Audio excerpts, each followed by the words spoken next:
I'm Mary Berry, and in this series I'll be sharing some of my best foolproof secrets with you.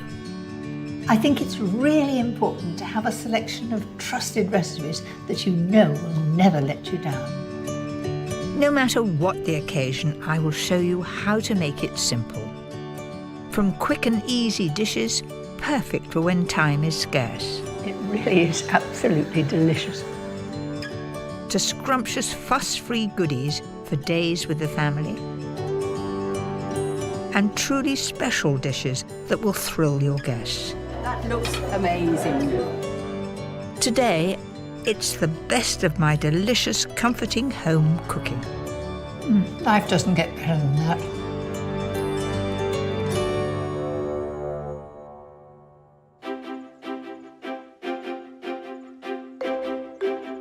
Whether it's in my family or my working life, I've never been one to put my feet up.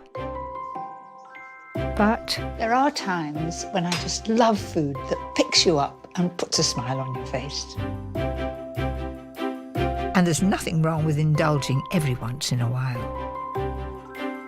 In this programme, I'm going to show you some of my foolproof, comforting recipes that I love most.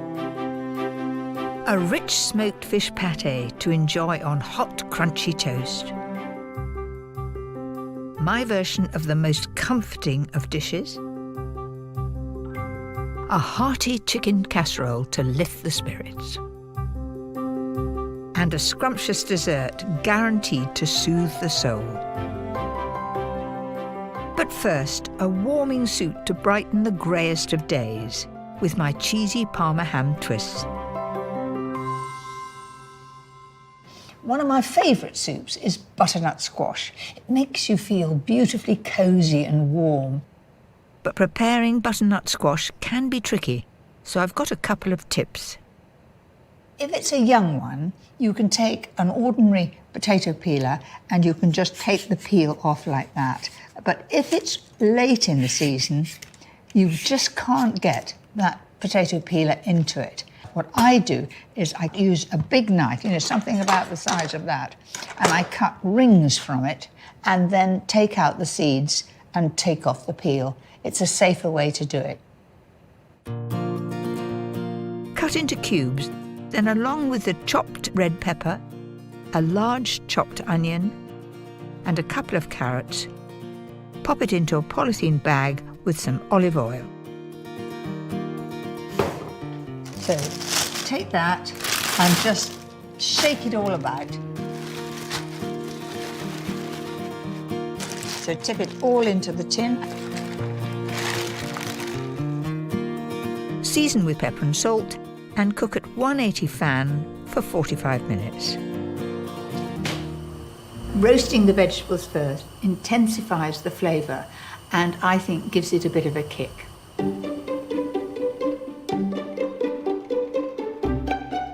What makes this soup really special is topping the veg with some chopped ginger and runny honey. This just adds sweetness to it and it gives a bit of a glaze too. Roast for a further 5 minutes until all your veg are nice and soft. Then add it all to a casserole pot. Aren't they lovely and colourful? The smell is wonderful, that ginger. Add around 1.5 litres of vegetable or chicken stock and let it bubble away for about 10 minutes. Oh, that's just beautifully tender. And the smell. I can get that hint of ginger coming up and it smells beautiful. Turn that off. Now I'm just going to blend that until it's beautifully smooth. And now here we go.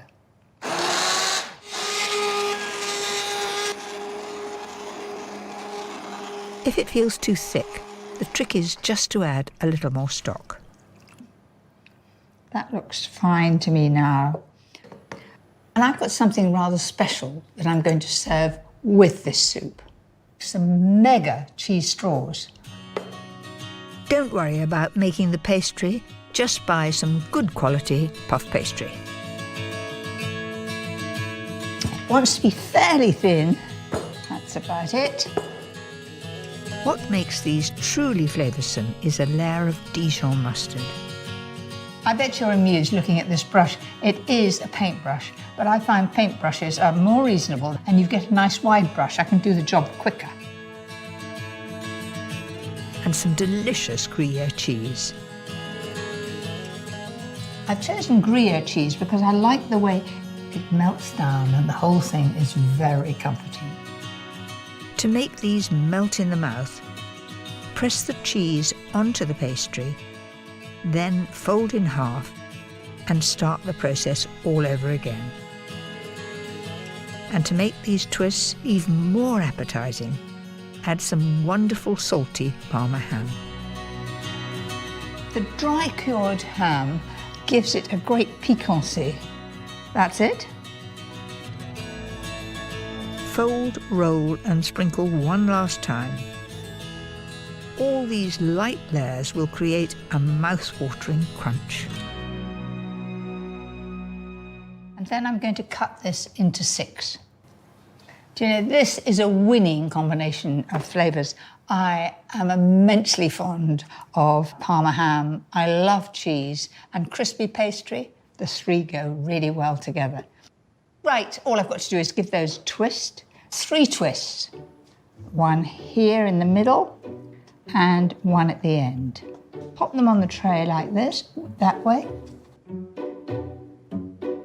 The secret to a perfect bake is to chill for 10 minutes and then pop in the oven at 200 fan for 20 minutes.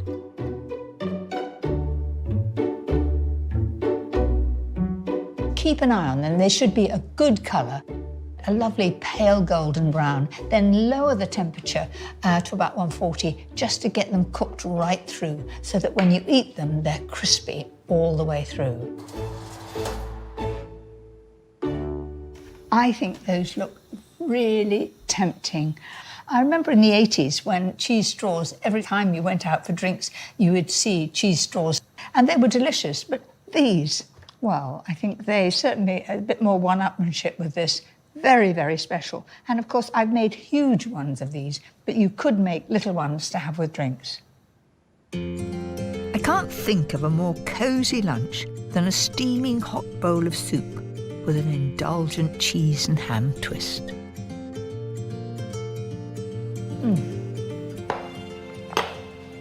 Oh, so good. Next, a comforting dish that's so delicious you won't believe how easy it is to make.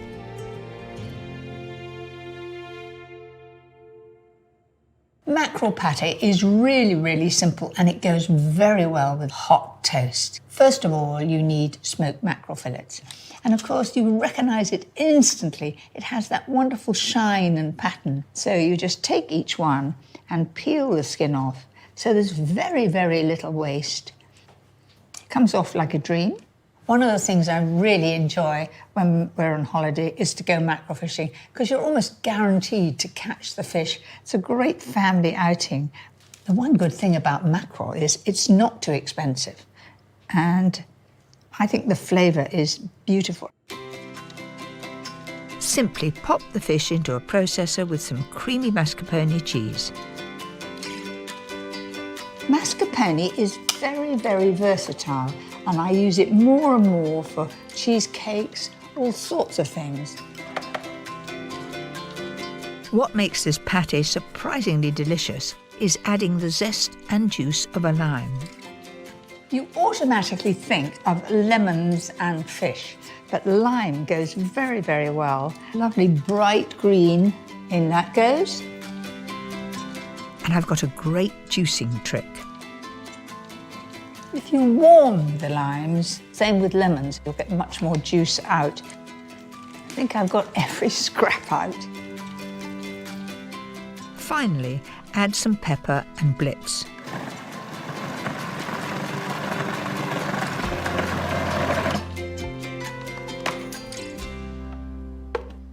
It really couldn't be more simple.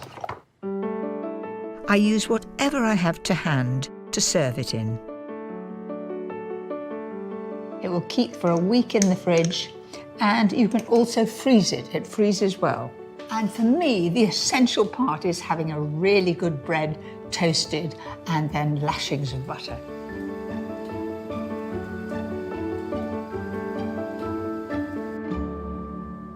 This really is foolproof. You can make that patty in 5 minutes. So that surely must be worthwhile when it tastes as good as this.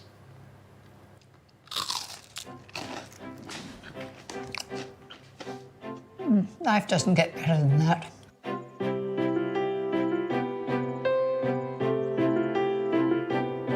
My husband Paul and I have been married for nearly 50 years, and we both love nothing more than a cosy evening at home in front of the fire. Oh, that looks warm and welcoming, Paul. Oh, lovely. Thanks very much. Is that all right? Oh, another one, definitely. Another one. I always try my recipes on Paul first. And this next dish is a new idea, and it's gone down a treat. Comfort food for me is all about warming food. Recipes that you can do all in one pot. Very little to wash up and so easy to serve. Right, let's get going then. Start with the spicy filling. Over a high heat, fry 500 grams of lean minced beef along with 2 large chopped onions. I want it to brown fairly quickly. Nice hot pan. Choose a nice roomy one, but you've got to be able to put it into the oven to bake. So you might as well think you're making bolognese at this stage, but we're not. We're making something a little more spicy.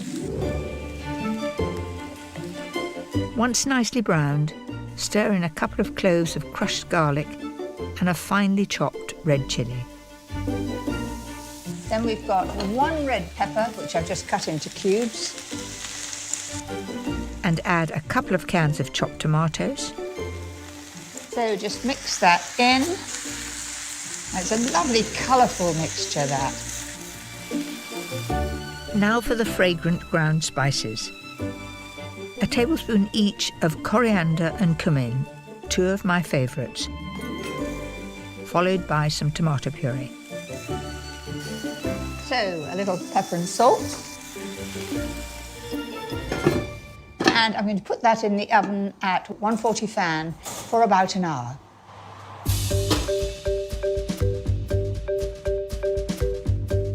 When it's all cooked through, my tip is to add a dollop of mango chutney.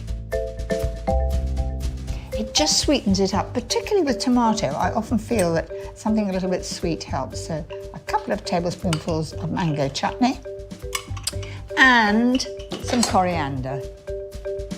It's very popular in Mexican food, and I think it's a lovely herb. And now it's time to assemble. All you need are 3 large shop-bought tortillas, 150 grams of grated cheddar, and 250 grams of mascarpone. I'm going to put 1/3 of the mince at the base. Do you know, the smell of the spices and coriander is lovely. It's not a hot, spicy dish. It's aromatic. And I found that even the young loved it. Mind you, the young nowadays do like things hotter than I ever did. Place a tortilla on top and spread over 1/3 of that creamy mascarpone. Sort of softens the tortilla too. Followed by 1/3 of the cheddar. And then simply repeat twice.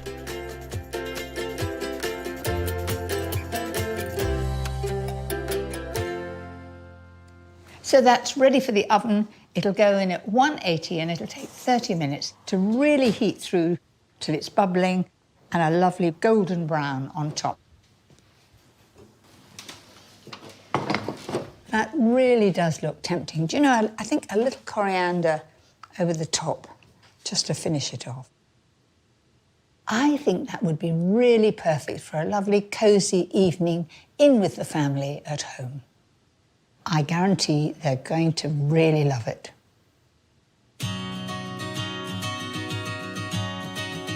For me, there's one ingredient I use more than anything else when I'm cooking up something comforting, and that's garlic.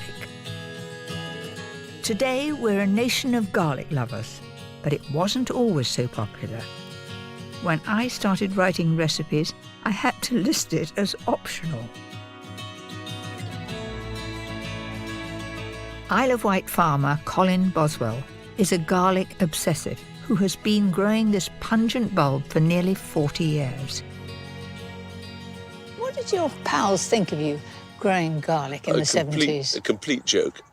And it's only as people like M&S started to do a lot of garlic bread and chicken Kiev, and people started to say, oh, maybe he's got something right. Colin's so passionate about garlic, he's travelled the world on a quest to find its source.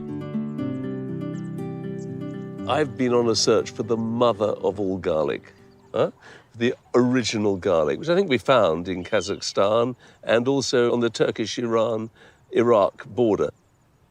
To me, garlic represents one of the most powerful things in nature. It has a power and an intensity in it which ancient man understood much better than we do.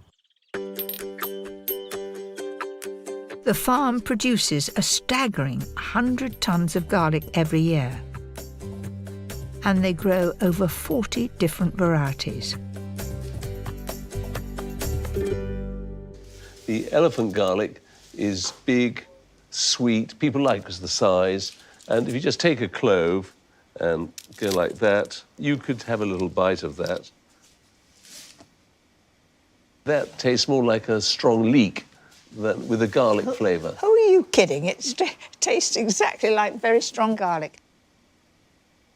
This is black garlic. It's been cooked for about 40 or 50 days, and what you end up with is this black, unctuous It looks like tapenade from here. It does. There we go. It's sweet. It's incredibly sweet. I wouldn't know that was garlic. If you've got sourdough bread that you'd cooked on a griddle and you spread that across, it would be divine. Yeah. Colin's whole family work on the farm.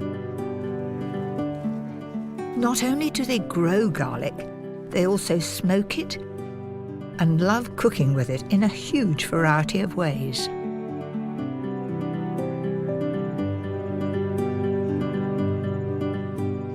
The garlic bread, made with elephant garlic and herbs in there too, is absolutely delicious. And the garlic is baked in the bread. It's not garlic butter on the bread. Over here, we've got a caramelised garlic and tomato tarte tatin. The garlic cloves have been caramelised by boiling them in water and then adding some balsamic.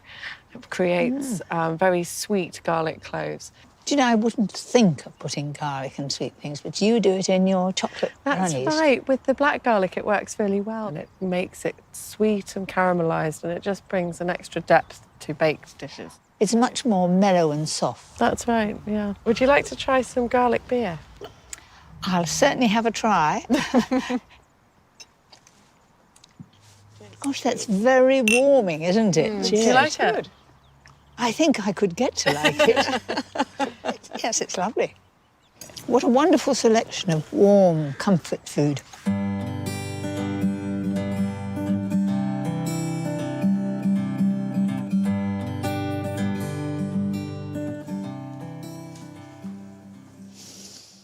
I'm very proud of this. And yes, I did grow it myself. I didn't get it from the garlic farm. It's an elephant garlic, and it's fresh out of the ground. It needs drying out, but garlic is an essential of many of my recipes, especially the one I'm going to make right now. This is my version of the French classic coq au vin, and this really is comfort food at its best. Take a big bowl and put 2/3 of a bottle of wine. It doesn't have to be special, but it does give good flavour. Add some crushed garlic, peeled shallots, a bunch of fresh thyme, and a few bay leaves. And then we put the chicken in. Now, I'm using chicken breasts today. You could use chicken thighs if you prefer. My tip for this dish is to cover, then chill the chicken overnight, and it'll soak up all those lovely flavours. Use the marinade to make the rich casserole sauce, and you can't go wrong. You get a much more intense flavour if you reduce the wine, and I think it's much better to reduce it before it's added to the chicken, otherwise you'll overcook the chicken breast. Season and seal the chicken. Then I'll turn those over as soon as they've got a light brown colour.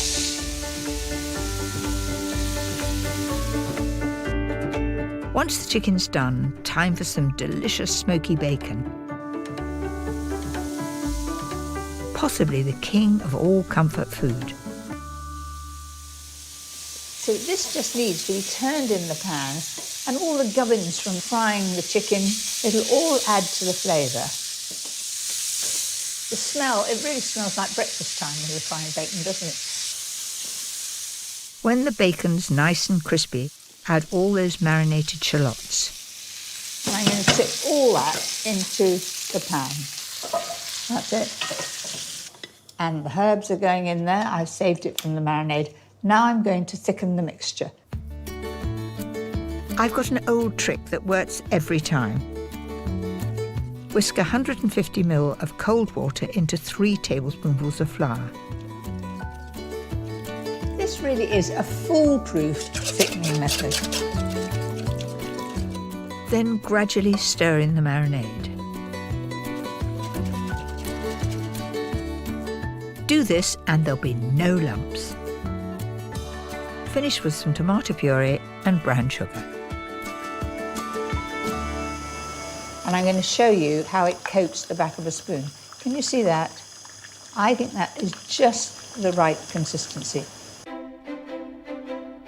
Now simply cook at 140 fan for around 20 minutes.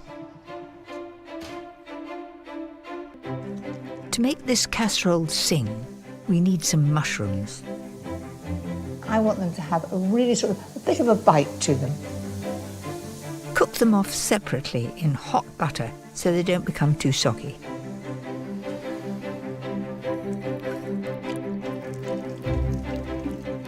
I think that looks really great.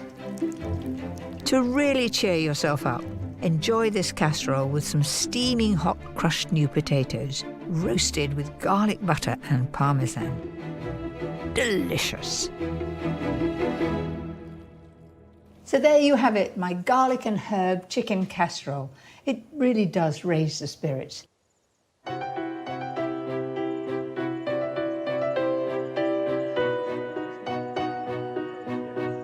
After a good long walk with our dog Millie, there's nothing better than coming home to something sweet. And there's one particular treat that Paul and I love. Both our mothers used to make it, and it never fails to bring back happy memories. First of all, the caramel. Now, some people find it difficult, and usually it's because they've used a non-stick pan and it crystallises. The trick is to add some water to a stainless steel or aluminium-based pan and dissolve the sugar slowly, stirring. And then I've got 175 grams of caster sugar. In that goes. And keep the heat fairly low until it's totally clear. As soon as it's nearly caramel, it'll become totally silent. But now listen, very noisy.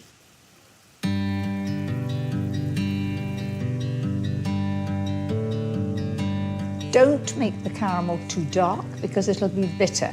It wants to be a deep straw colour. That's it. Let it set on a cold surface while you make the custard. simply heat 600 ml of full-fat milk. My tip for an extra special rich custard is to add 2 egg yolks to 4 whole eggs. Then 50 grams of caster sugar and a teaspoon of vanilla extract. Just as if you were making scrambled egg. That's fine, it's running through beautifully. Now it's time to add the hot milk. Just a little to start with. If you pour that on and it's absolutely boiling, you will separate the eggs and you'll get curdling. And then you can add the rest. So that's our custard, couldn't be easier. I always strain the mixture just in case there are any bits of shell in there. Take the set caramel and grease around the inside of the tin. Isn't that lovely? You could almost see your face in it, couldn't you? Now the secret for a beautifully smooth creme caramel is to cook it in a water bath. I'm going to pour the custard in there. Surround it with boiling water just up to halfway. And then that slows down the cooking and gets a very even cook. I'm going to cook that at 120 fan for about 50 minutes to an hour.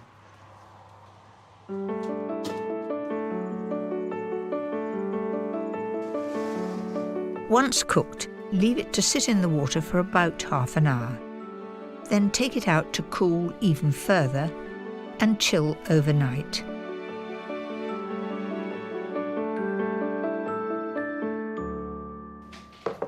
Now that is really cold and the caramel will have become liquid. I look at this plate with real affection. This was given to me by my Auntie Molly when I first began to be at college and interested in cooking, and it's just perfect for turning out something like caramel custard because it's got a bit of depth just there. To help centre the caramel custard, add a few drops of water to the plate first. So put that on top like that. A wing and a prayer. 1, 2, 3. And now's the time to reveal it. Doesn't that look good?